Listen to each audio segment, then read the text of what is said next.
कभी नरसिम्हानंद को आपने बोलते हुए सुना कि बेरोजगारी पर बोल रहे?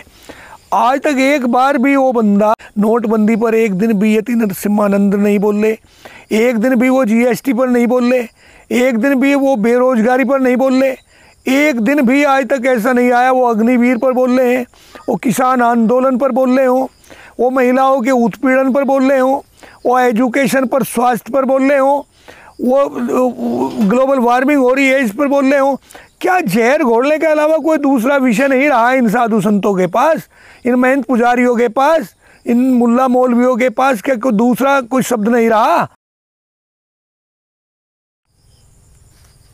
नमस्कार, स्वागत है आप सभी का मेरे YouTube channel US Chauhan official पर। देश में कहीं ना कहीं देखने में आता है कि कोई ना कोई किसी धर्म को टारगेट करते हुए विवादित बयान देने के स्पेशलिस्ट लोग कुछ ना कुछ बयान देते रहते हैं, जिससे समाज में अलगाववाद पैदा होता है और देश विघटन की ओर बढ़ता चला जाता है।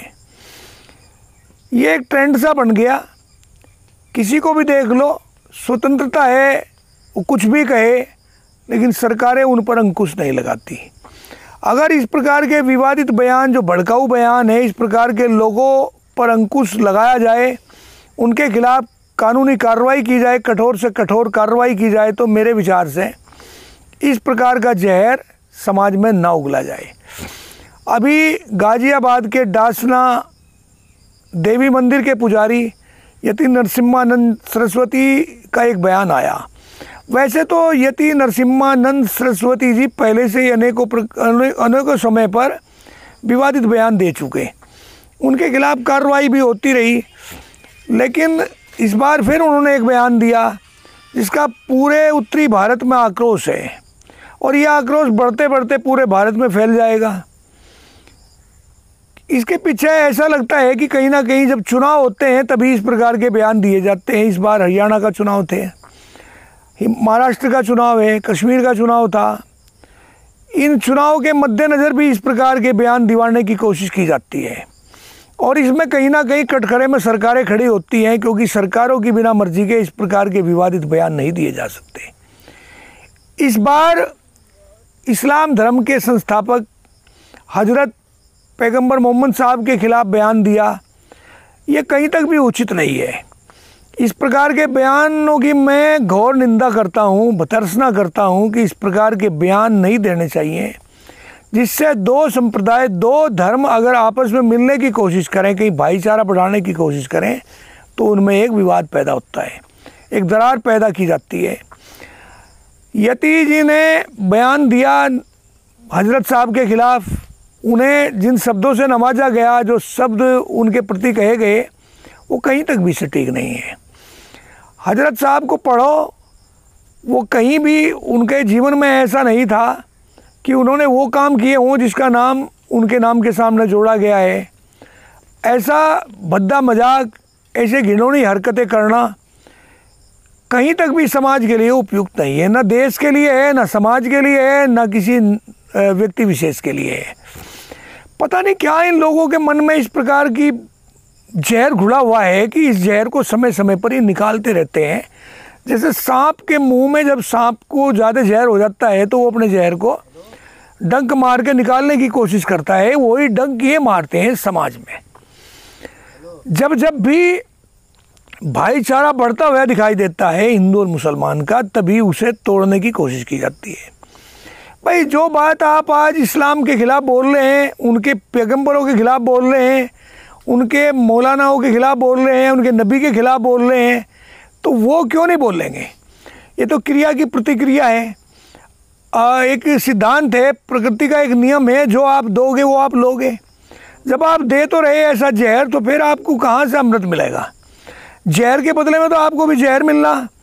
अनेकों बात आप सुन रहे हैं, लोगों से गालियाँ सुन रहे हैं।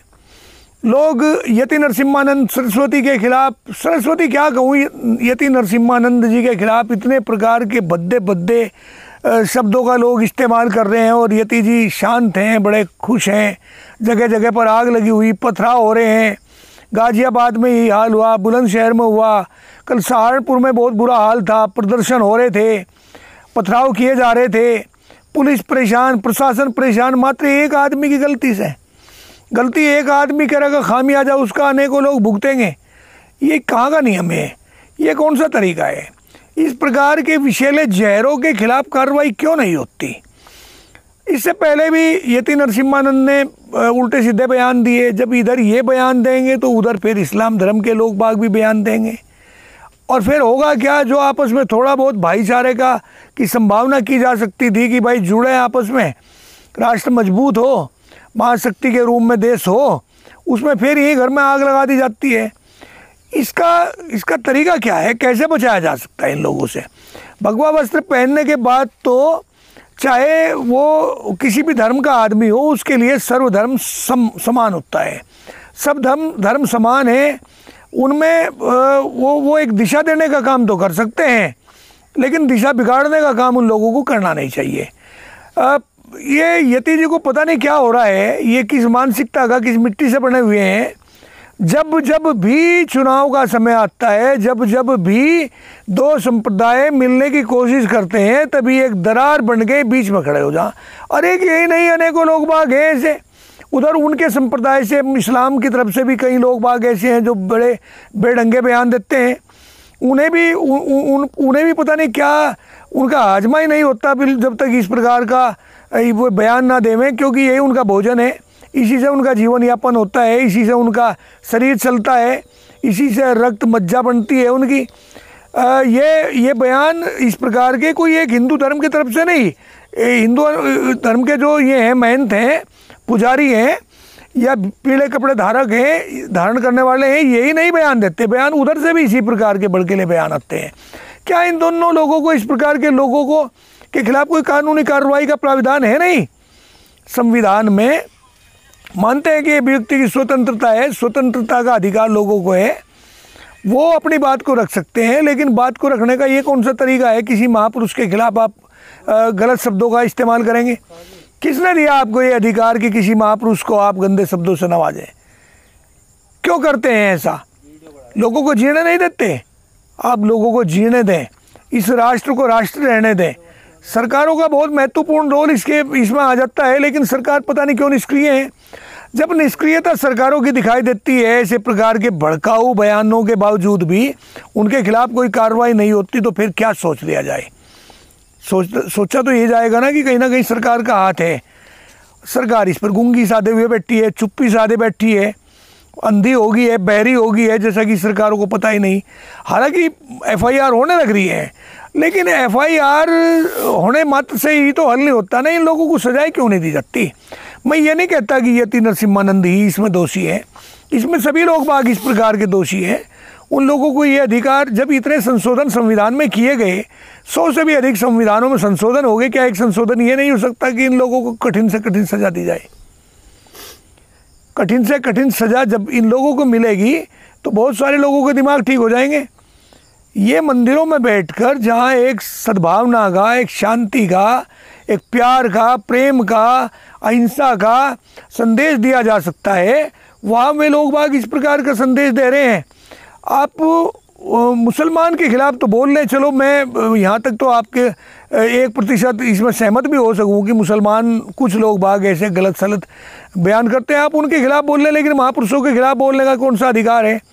आप हजरत मोहम्मद साहब के खिलाफ बोल रहे, जिनका जीवन बड़ा, उनके जीवन को आप पढ़कर देखिए कि उनका जीवन कितना अच्छा जीवन था। उन्होंने अपने जीवन में कभी भी इस प्रकार के अलगाववाद की बात नहीं करी। एक धर्म चलाया, एक पैगंबर थे, वो एक संदेश लेकर आए देश में, दुनिया में एक संदेश लेकर आए, उस संदेश को उन्होंने यहाँ फैलाया। उसके खिलाफ इस प्रकार की भाषाओं का इस्तेमाल करना कहाँ तक की अकलबंदी है?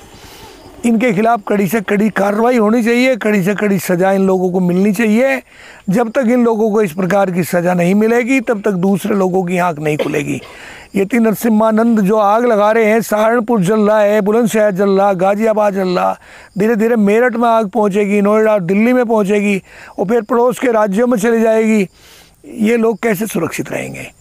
आज कभी नरसिम्हानंद को आपने बोलते हुए सुना कि बेरोजगारी पर बोल रहे? आज तक एक बार भी वो बंदा या ये साधु संत नोटबंदी पे नहीं बोल रहे, जबकि नोटबंदी का कितना बड़ा नुकसान यहाँ के लोगों को हुआ। उस समय जब हिंदू धर्म में शादियों का समय था, उस टाइम पर क्या 2000 रुपये में शादी हो जाएगी? क्योंकि उन लोगों को जिन्होंने नोटबंदी शुरू की थी उनके यहाँ तो लड़कियाँ ही नहीं हैं, उनके यहाँ ना लड़के हैं ना लड़कियाँ हैं, उन्हें तो किसी की शादी नहीं करनी। जब शादी नहीं करनी तो उन्हें क्या पता शादी में कितना खर्च होता है।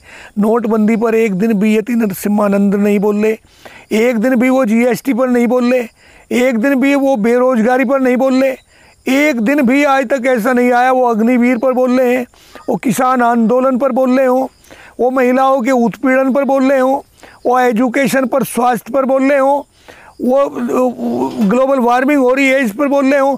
क्या जहर घोलने के अलावा कोई दूसरा विषय नहीं रहा इन साधु संतों के पास, इन महंत पुजारियों के पास, इन मुल्ला मौलवियों के पास? क्या कोई दूसरा कोई शब्द नहीं रहा? मेरा कहना यह है कि इन लोगों के पास बोलने के लिए इतना सामान है, इतना मटेरियल है कि ये सारी उम्र बोलते रहे। पर्यावरण पे बोल लीजिए, एक दिन भी जल प्रबंधन पे नहीं बोल सकते, एक दिन बच्चों की बेरोजगारी और एजुकेशन पर नहीं बोल सकते, एक दिन भी ये महिलाओं के उत्पीड़न पर नहीं बोल सकते, एक दिन भी ये बढ़ते हुए भ्रष्टाचार पर नहीं बोल सकते। बोल लेंगे तो ये महापुरुषों पर बोल लेंगे। अरे महापुरुष आपकी शान है, महापुरुष किसी भी धर्म का हो, उनसे आप शिक्षा ग्रहण करें, उनसे आप अच्छाई लें। कमी निकालने का आपको कमी निकालते रहना सारी उम्र, कभी अच्छाई भी देखने की कोशिश करी? क्या कमी थी उनमें? क्या जो आपने शब्द कहा कि वो उनका आचरण, या वो भी रावण थे? क्या रावण थे?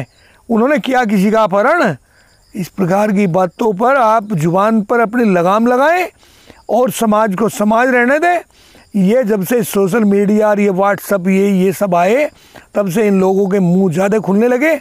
उससे पहले ये समाज यही था, ये धर्म यही थे, सब कुछ यही था, देश बच रहा था और बच रहा था।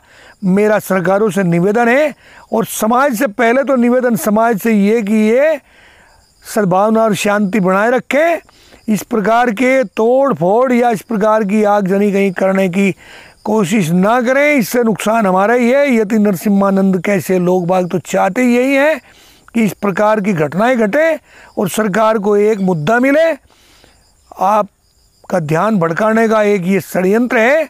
मेरा निवेदन सरकारों से भी है कि इस प्रकार के लोगों के खिलाफ कड़ी से कड़ी कार्रवाई करें और इन लोगों को वो सजाएं दें जो एक नज़ीर बनकर सामने आए। जय हिंद, जय भारत, जय क्षत्रिय धर्म।